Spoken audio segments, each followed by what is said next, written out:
Et bonjour à vous amis brawlers, c'est AstiC et bienvenue pour cette nouvelle review de personnages. Aujourd'hui nous allons commencer la boîte d'extension Art of War avec Sulka. Sulka c'est un personnage qui possède 7 points de vie natifs, qui passe à 8 lorsqu'elle est expérimentée et qui permet, lorsqu'elle a joué une carte manipulation, de piocher une carte puis d'en planifier une. C'est un personnage qui dispose d'une carte de réaction jaune, comme on peut le voir ici, qui donne plus 2 en armure et qui permet de faire subir une immobilisation à l'attaquant.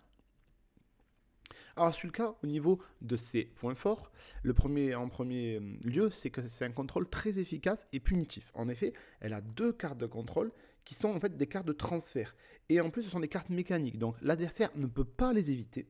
Et le transfert, ça vous permet de placer l'adversaire absolument où vous voulez, donc de manière optimale, sans contrainte de poussée, d'attraction ou par exemple la peur qui permet surtout aux défenseurs en général de se placer pour limiter la casse. Là, c'est très difficile et là où c'est le plus compliqué, c'est que contrôle mental, qui est une carte qui permet de défausser la carte du dessus de la pioche de l'adversaire et de faire subir un transfert 2 à la carte, à l'ennemi qui est concerné par la carte. Alors, pour vous, il va falloir faire attention, ça va être compliqué de pouvoir bien l'anticiper. En revanche, lorsque l'adversaire va planifier, ça vous permet de lui renvoyer un petit peu dans les dents ce qu'il vient de faire. Au niveau des soins, donc c'est un personnage qui a des soins à distance. Alors, c'est un personnage qui a surtout un drain de vie. Donc, c'est une attaque en ligne de vue à 3, mais le drain de vie peut être assigné à un allié à la place de Sulka. Donc, Sulka, si elle est full life, vous pouvez quand même, vous ne perdez pas le bénéfice du drain de vie et vous pouvez le faire à n'importe quel de vos alliés, quelle que soit la distance et les lignes de vue.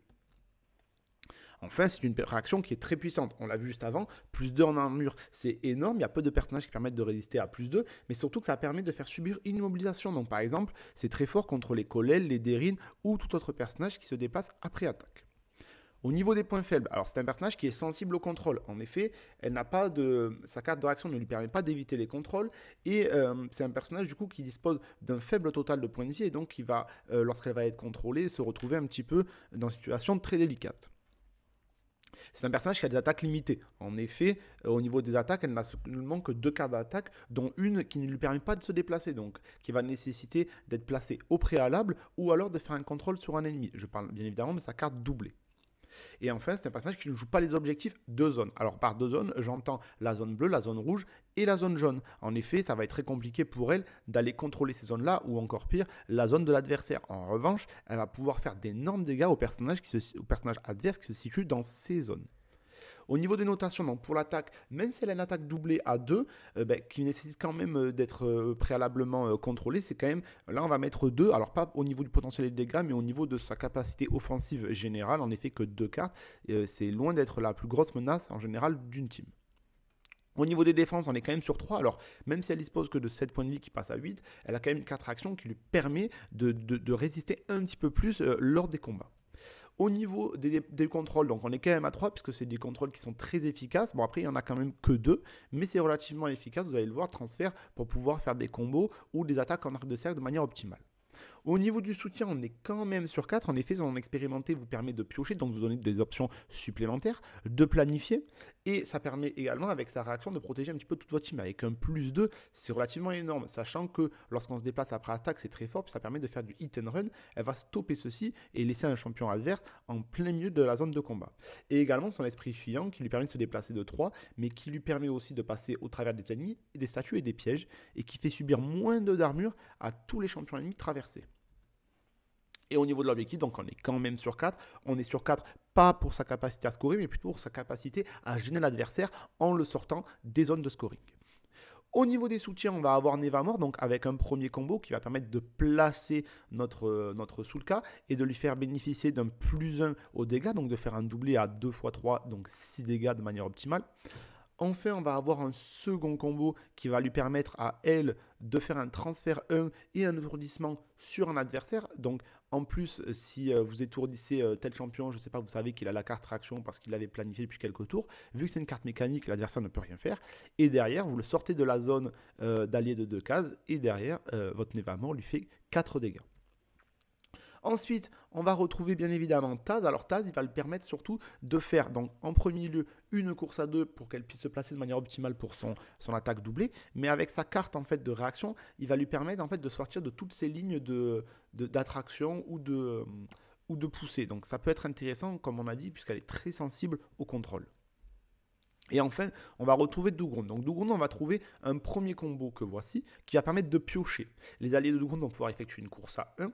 Et après, Douground, avec son coup puissant, va faire une poussée sur l'adversaire pour le placer de manière optimale, pour que Sulka puisse lui faire son doublé. Ça, c'est un premier combo. Mais on a un second combo qui est even, et c'est là où Douground est un très bon allié, parce que toutes ces cartes vont comboter avec, c'est de lui faire la frappe au sol, qui va permettre de faire 2 dégâts supplémentaires jusqu'à la fin du tour sur ce personnage pour les alliés.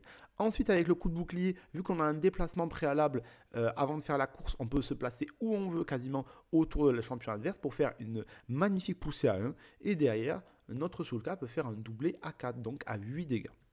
Au niveau des counters, alors là, il y en a quelques-uns, même relativement. Le premier, forcément, c'est Sir Tentaclo, parce que s'il a déjà sur une statue, il ignore les effets de déplacement, y compris donc les transferts.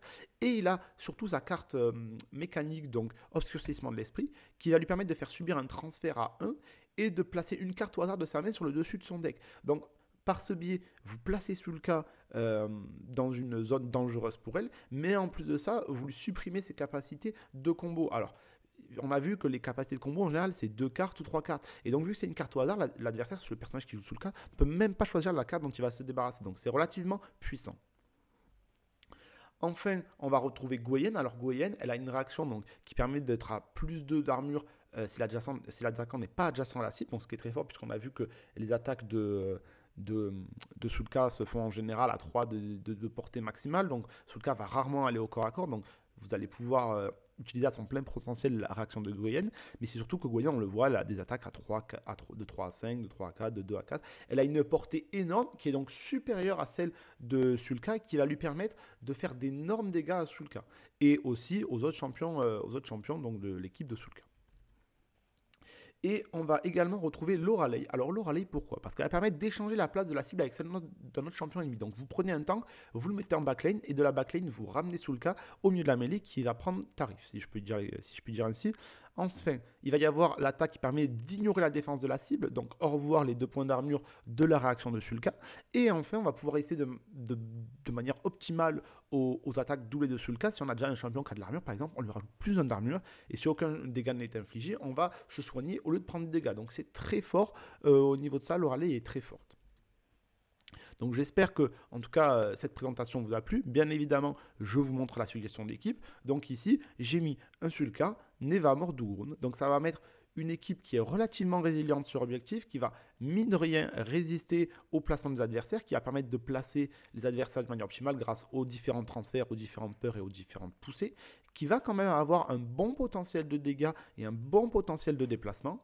Donc c'est une équipe qui est, je trouve, relativement complète. Après, pour une équipe de tournoi, à compléter avec d'autres personnages, et je pense notamment à sûrement un autre tank et à un damage dealer comme un Tsu Xiao ou une Kolel. Voilà, j'espère en tout cas que cette vidéo vous aura plu. Je vous mets comme toujours en description les liens vers les autres vidéos.